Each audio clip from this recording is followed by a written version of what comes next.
Assalamualaikum warahmatullahi wabarakatuh. Alhamdulillah, kini kita kembali hadir tentunya dalam channel kesayangan kita, Pondok Pesantren Darul Mafatihul Ulum, dalam keadaan sehat walafiat. Dan pada kesempatan kali ini kita hadir tentunya akan membahas seputar masalah fikih, karena sebentar lagi Pak ini mau menghadapi kurban, maka kita membutuhkan pencerahan hukum yang nantinya bisa dikonsumsi oleh masyarakat tentang seputar kurban. Tentunya dalam episode kali ini kami telah ditemani oleh dua narasumber kita. Yang pertama adalah beliau Ustadz Muslimin, beliau juga termasuk perumus di Musyawarah Ma'haduna.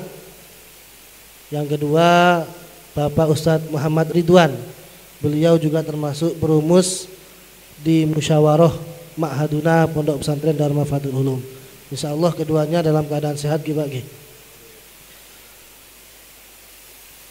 Untuk mempersingkat waktu, langsung saja kita menanyakan kejelasan seputar udhiyah. Pertama kami akan bertanya dulu kepada narasumber yang pertama adalah Pak Ustadz Muslimin. Sebelum kita masuk terlebih jauh tentang seluk-beluk di dalam bab udhiyah, mungkin panjenengan perlu menjelaskan definisi udhiyah itu seperti apa. Monggo Pak Muslimin. Ya, bismillahirrahmanirrahim. Adapun definisi daripada udhiyah itu sendiri, ini definisi ini adalah masyhur ya di di matan kitab fikih. Antara lain adalah ismul lima yudbahu minan na'ami yauma aidin nahri wa ayyamat tasyriqi taqarruban ilallahi ta'ala. Berarti definisi daripada udhiyah itu adalah nama daripada hewan yang disembelih dari ketika yaumi aidin nahri, ketika hari raya Idul Adha, dan enggak ada tujuan lain kecuali adalah taqarruban ilallahi ta'ala, seperti itu. Kemudian na'am di sini adalah definisi ya. Definisi itu sendiri adalah ada jamek mane, ada yang masuk pada definisi itu sendiri, ada yang tidak masuk. Kemudian terkait dengan na'am itu adalah ada yang mengartikan itu adalah hewan ternak. Tapi sebenarnya ya kalau kita melihat dalil daripada para fuqaha, antara lain adalah di dalam kitab Al-Bajuri itu adalah mayudbahu minan am ay hiya al-ibil wal baqor wal hunam, adalah unta, terus sapi dan kambing, seperti itu. Itu berdasarkan dalil liwalikulli ummatin ja'alna mansakan liyadzkuru smallahi ala ma razaqahum min bahimatil an'am. Berarti al-an'am itu adalah 3 ya. Ya berarti yang jamek ya, yang masuk pada takrif udhiyah ini adalah yang bisa disembelih ya dalam udhiyah, ibil, unta, bakor, sapi, wal ghanami dan kambing, seperti itu. Berarti intinya udhiyah itu adalah nama kambingnya Pak. Terkait masalah na'am ini masih ada definisi tersendiri untuk na'am ini Pak. Ya ada 3. Ada 3 ya, jadi yang masyhur itu unta, ada 3, sapi dan juga kambing. Dan kambing, seperti itu. Terima kasih Pak. Untuk Pak Ridwan tersendiri tentunya dalam melaksanakan udhiyah Pak, untuk menguatkan tradisi syariat yang telah dijalankan oleh umat Muslim selama 1 tahun sekali, tentunya kita butuh dalil. Ada enggak dalil daripada hukum daripada kurban ini, ada tidak, dan hukumnya seperti apa Pak? Ya, mengenai masalah hukum daripada kurban udhiyah itu sendiri, sebenarnya ulama mazhab 4 itu berbeda pendapat. Jadi ada yang mengatakan sunnah wajibah, ada yang mengatakan sunnah, ada yang mengatakan sunnah muakkad alal kifayah. Namun di sini saya coba akan menggali pendapat daripada Syafi'iyah, Imam Syafi'i itu sendiri. Imam Syafi'i berpendapat kurban itu adalah sunnah muakkad alal kifayah. Jadi sunnah yang dikukuhkan. Adapun kesunahan itu, siapakah yang mendapatkan disunnahkan untuk melakukan kurban? Yang disunnahkan untuk melakukan kurban itu adalah satu, tentunya Islam. Kedua syaratnya, satu Islam, kedua akil, 4 balik, dan yang kelima adalah mustati atau dia tuh mampu untuk melakukan kurban. Berarti untuk hukum tersendiri itu terjadi perkhilafan. Untuk ada yang mengatakan sunnah wajibah, ada yang mengatakan sunnah, ada yang mengatakan sunnah muakkadah alal kifayah. Iya. Seperti itu. Jadi adapun Imam Syafi'i sendiri mengatakan sunnah muakkad alal kifayah. Nah, sebelum terjadi ijma ulama, ini dalilnya adalah firman Allah dalam surat Al-Kautsar, fasholli lirabbika wanhar. Dalilnya, Pak. Dalilnya itu. Ya, dalilnya itu. Jadi ulama mengambil dalil dari Al-Qur'an yang berbunyi fasholli lirabbika wanhar. Wanhar di sini adalah dzabihaka, dalam arti tunaikanlah sholat Idul Adha dan sembelihlah hayawan sembelihanmu. Nah, dan juga diantaranya yaitu hadis Nabi Muhammad SAW yang berbunyi saya coba ini dari kitab Fiqhul Manhaji, mengutip dari pendapatnya Imam Bukhari, dari rawi Imam Bukhari dan Imam Muslim. Annahu sallallahu alaihi wasallam doha bikabsaini amlahaini akronaini ila akhir.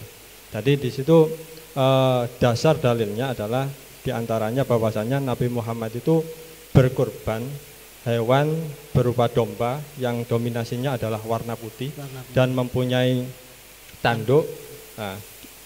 Dan juga pada waktu itu Nabi Muhammad pada waktu menyembelih beliau mengucapkan basmalah dan membaca takbir. Itu adalah dasar dalilnya daripada ulama. Jadi para kaum muslimin, bahwa dalam udhiyah ini memang hukumnya sunnah alal kifayah ini menurut Syafi'iyah, Pak.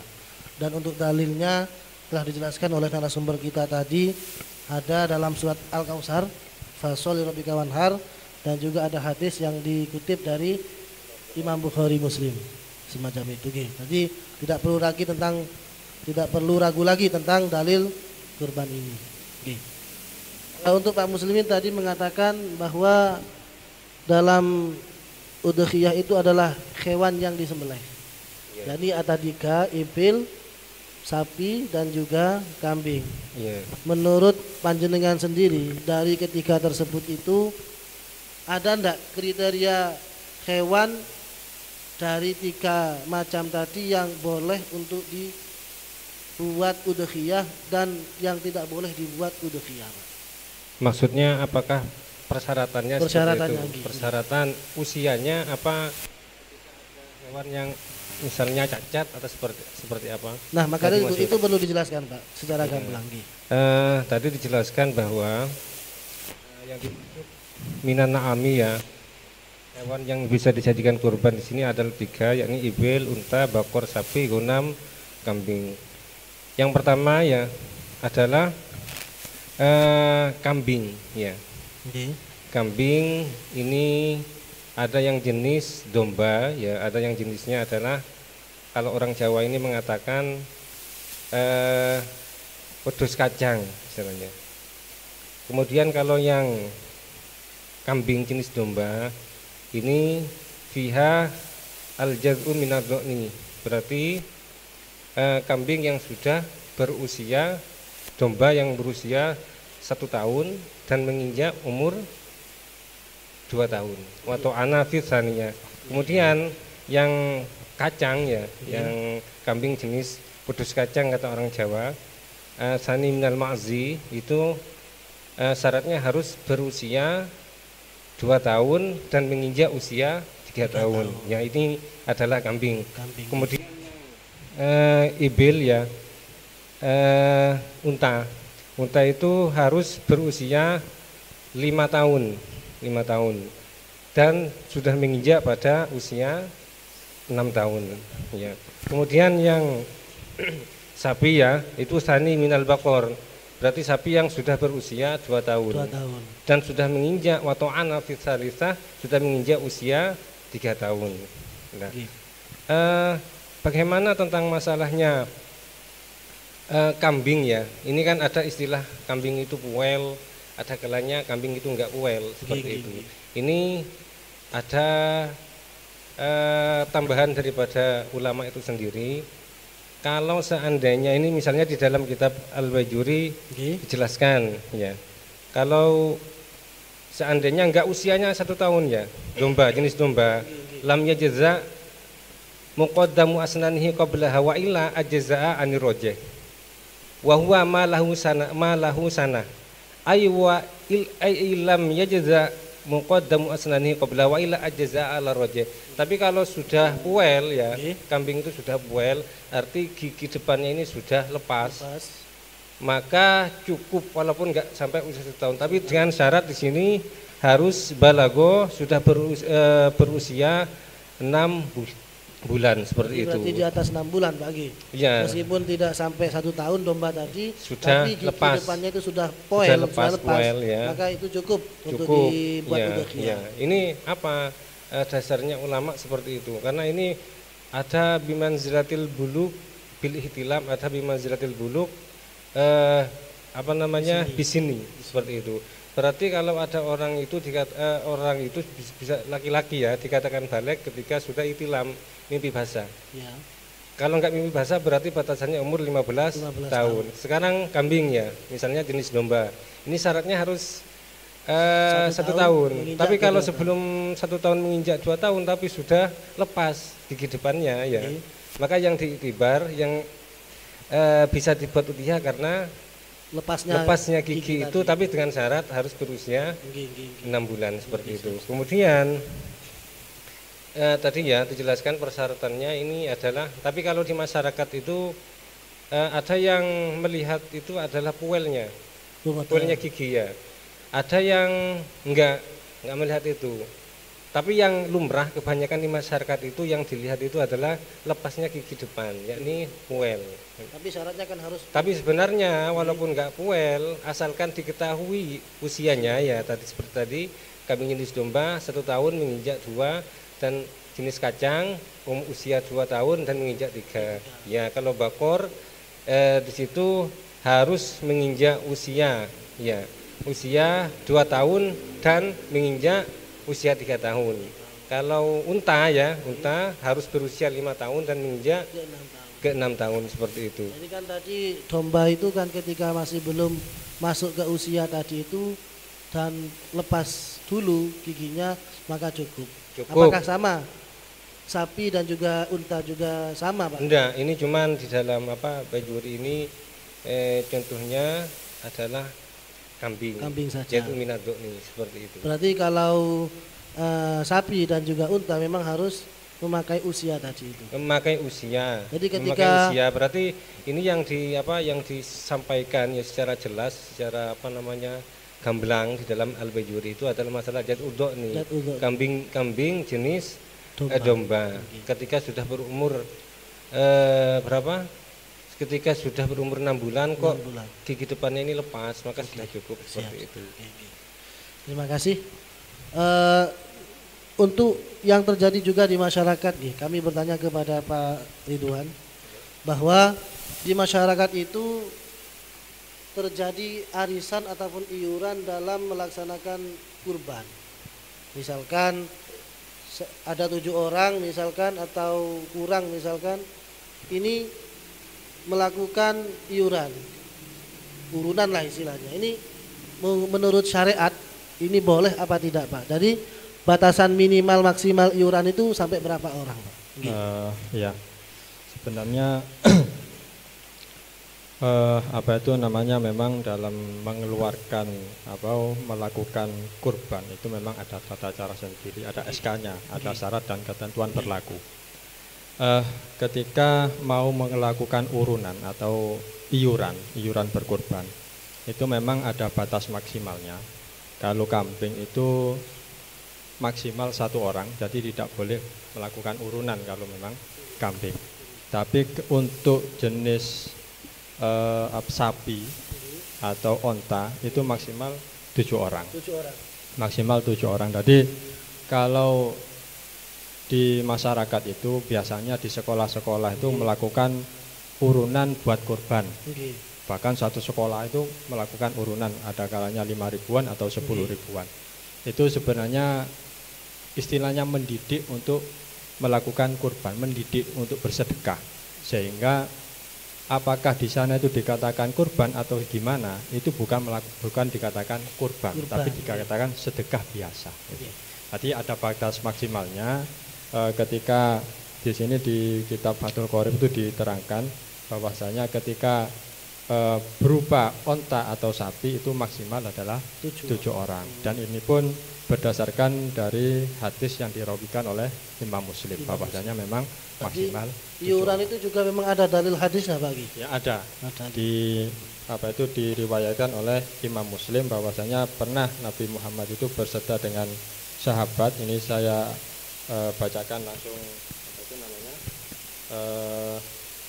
riwayat Imam Muslim bahwasanya Nabi Muhammad pernah keluar bersama dengan para sahabat untuk melakukan tahallul haji dan sudah tahallul, bahkan di sana diperintahkan oleh Nabi Muhammad untuk berserikat dalam kurban bentuk unta dan sapi maksimal 7 orang.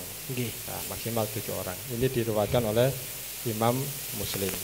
Berarti dalam masalah iuran ini kalau kambing tidak bisa. Tidak bisa untuk dibuat iuran di masyarakat. Di masyarakat tidak bisa. Tidak bisa. Tapi kalau kambing dan sapi dan onta ini boleh maksimal dilakukan oleh 7 orang. Sehingga ketika dilaksanakan oleh lebih daripada 7 orang, maka ini tidak mencukupi terhadap tidak dikatakan kurban. Tidak dikatakan kurban. Terima kasih Pak. Kita tanya kepada Pak Muslimin dari di dalam masalah kurban ini memang banyak sekali permasalahan Pak. Terkadang seorang itu karena berbakti terhadap orang tua misalkan jadi ataupun mau bersedekah melaksanakan kurban untuk orang tua ataupun untuk orang lain, ini menurut fikih hukumnya seperti apa Pak? Melakukan kurban misalkan saya punya uang, ini pian tak kurban misalkan. Ini hukumnya bagaimana? Iya. Ini sering ya saya lihat di masyarakat itu udhiyah daripada anaknya atau keluarganya atau cucu-cucunya yang masih ingat pada neneknya atau kakeknya, ingat bahwa pada masa itu enggak melakukan udhiyah. Berarti mumpung ada rezeki, mumpung banyak misalnya kambing atau sapi, ini udhiyah atas nama siapa? Atas nama keluarganya atau orang lain. Seperti itu. Sebenarnya kalau secara prinsip ya, ini wala yajuzu ayyudhiya an ghairihi bi ghairi idnihi. Kan kalau sudah meninggal kan enggak ada izin. Berarti udhiyah kurban ya untuk keluarga yang sudah meninggal ini enggak boleh illa iza doha an ahli baiti awil wali min mali an walihi awil imam, terus atau orang di situ berwasiat ya, berwasiat bahwa nanti kalau fayjuzu fil mayyit ayusiya biya qabla mautihi, seperti itu. Ketika ada mayit berwasiat, nanti kalau saya sudah meninggal mohon untuk diudhiyai. Jadi kalau sudah meninggal wasiat ini ya. Konsep awalnya tidak boleh kecuali asalnya ada wasiat. Enggak boleh ya, kecuali ada wasiat. Kalau orang yang masih hidup Pak, kalau sudah enggak wasiat izin, kalau yang hidup izin. Harus ada izin. Ya. Ya, wa yajuzu biiznihi, boleh ketika ada izin daripada orang tersebut. Tapi di sini ya, tapi bukannya di situ menyalahkan apa yang sering terjadi di masyarakat, enggak.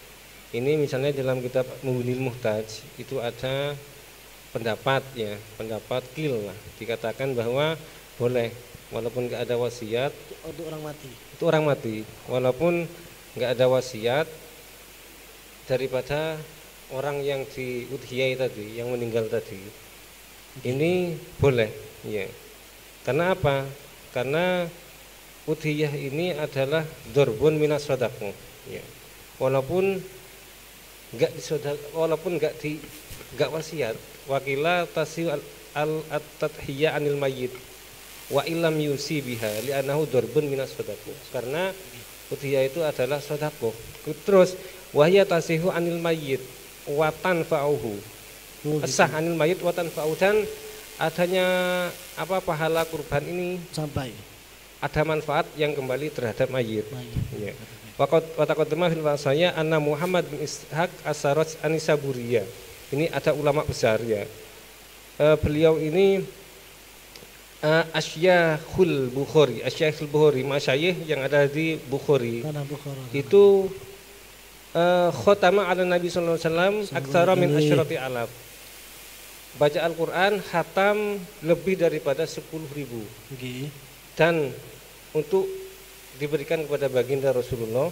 Kemudian waduha anhu bimisli dzalik, dan juga udhiyah bimisli dzalik, lebih daripada 10.000 kali udhiyah dipersembahkan untuk baginda Nabi besar Muhammad sallallahu alaihi wasallam. Ini memang kalau secara prinsip mazhab, ya, mazhab Syafi'i misalnya, ini jelas nggak sah seperti itu. Tapi di sini, ya, tetap manfaatnya kembali terhadap mayit. Dan juga menurut Qil, ya, kata Qil ini dikatakan, ini entah siapa yang mengatakan sah ini. Yang jelas ini adalah banyak sekali, diantaranya adalah Muhammad bin Ishaq as-Saraj ini udhiyah atas dipersembahkan kepada Rasulullah sallallahu alaihi wasallam, seperti itu. Terima kasih Pak Gika. Jadi kami pertegas lagi, di dalam udhiyah ketika itu masih dalam lingkup keluarga, mantal zamun nafaqatuhu, meskipun tidak ada izin boleh. Kalau seandainya udhiyah untuk orang lain, ya, maka itu harus ada izin. Ya. Kalau mengudhiyai untuk orang mati, maka sah asalkan ada wasiat. Namun menurut Qil itu bisa harus, sah, ya, karena dorbun minasodako, dan juga akan menjadikan manfaat terhadap mayit. Terima kasih Pak Gil. Tadi panjang lebar dua narasumber kita itu menjelaskan tentang masalah udhiyah. Dalam penentuan waktu ini Pak Ridwan, kapankah udhiyah itu dilaksanakan? Jadi biar orang tersebut itu, kadang ada orang yang beranggapan setelah sholat saja misalkan. Jadi menurut fikih itu seperti apa Pak? Ya, terima kasih. Sebenarnya waktu melaksanakan sholat, waktu melakukan udhiyah itu, ibadah kurban itu adalah ibadah yang satu paket dengan sholat id, dengan ibadah sholat Idul Adha. Sehingga kapankah dimulainya untuk menyembelih hewan kurban, itu adalah ulama fikih itu berpendapat min waktu mudi qadri raqatil id wa khutbatahi bi akhafa mumkinin ba'da tulu'i syamsi.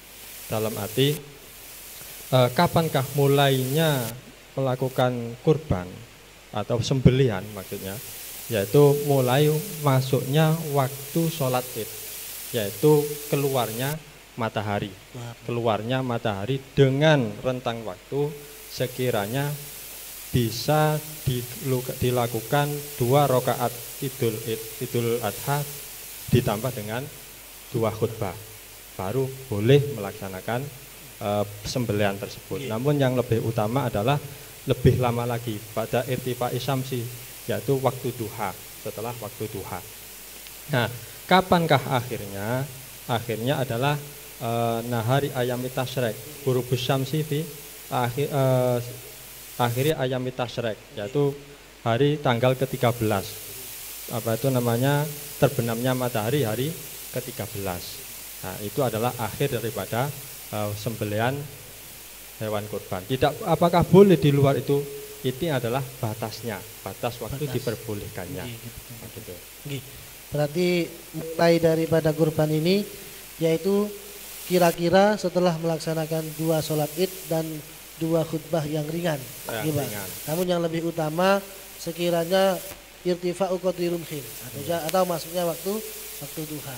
Dan akhirnya sampai tanggal 13 Dzulhijjah, sampai tanggal Dzulhijjah terbenamnya matahari. Betul lagi. Oke, terima kasih Pak Ridwan.